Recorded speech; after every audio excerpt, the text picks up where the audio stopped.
While alcohol sales are banned for the next 2 weeks in South Africa, in Ireland, new laws allowing for alcohol to be served outside restaurants and bars are to be approved by ministers. And this is as they arranged a meeting this evening. Justice Minister Heather Humphrey, he's to seek approval with regards to sources, sources have described as a short piece of legislation that will offer clarity to premises currently serving alcohol outdoors.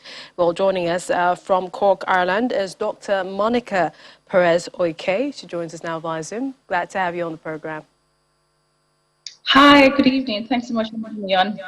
Great. In your estimation, how has the Republic of Ireland, how have they done handling the coronavirus pandemic? I think we've been doing quite well.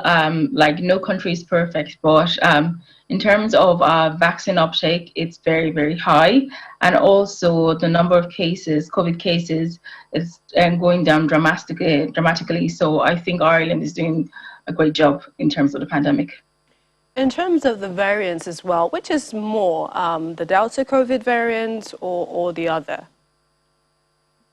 So right now, from what we know about 20% of our cases are the Delta variant. But bearing in mind now the cases of COVID in Ireland, as at yesterday, we had just about 320, which is a massive difference from a couple of months ago that we had like 3,000 cases per day. So that being said, we do have about 20% of the Delta variant here in Ireland, but sure, we have the other variants as well.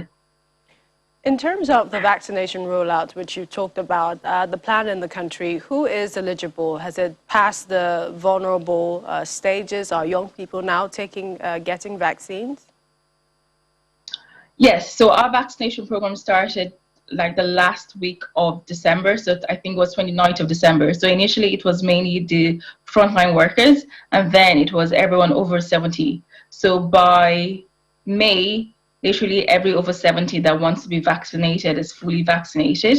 And then now, currently, we're now vaccinating people that are under 40. So we're doing it by age, just so we can because that's the fair way to do it anyway. So yes, there's been a good uptake now. And there's also people that the vulnerable people, so people with like chronic illnesses, they've been vaccinated as well. So yes, that's what it's like now. Okay. Now, on the advice of vaccination in Ireland, because the notice from the National Immunisation Advisory Committee was that those who have had COVID-19 can take 1 dose of the vaccine.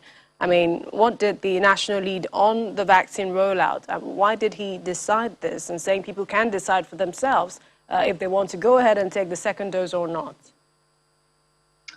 So before the Delta variant became more apparent in the country, so it was, we do know that once you do get infected with COVID-19, you do get an immunity of about 6 to 9 months. So then it was advised that if you did get 1 dose of the vaccine plus your history of COVID infection, then you're deemed fully vaccinated. But that's just for Ireland. When it comes to travel and all, you are not deemed fully vaccinated. But now with the Delta variant, and the research has now shown that the Pfizer vaccine and the ASTRAZENECA vaccine, by taking your second dose of those vaccines, you have over 90% protection from this variant. So now the up-to-date legislation is that everyone should get their second dose as soon as possible. So essentially the virus is mutating, decisions are changing, and our NPIs remain in place, or should remain in place alongside vaccination. Thank you so much, Dr. Monica Perez-Oike is a general practitioner of Cork, Ireland. Thank you for joining us today. Thanks so much for having me on.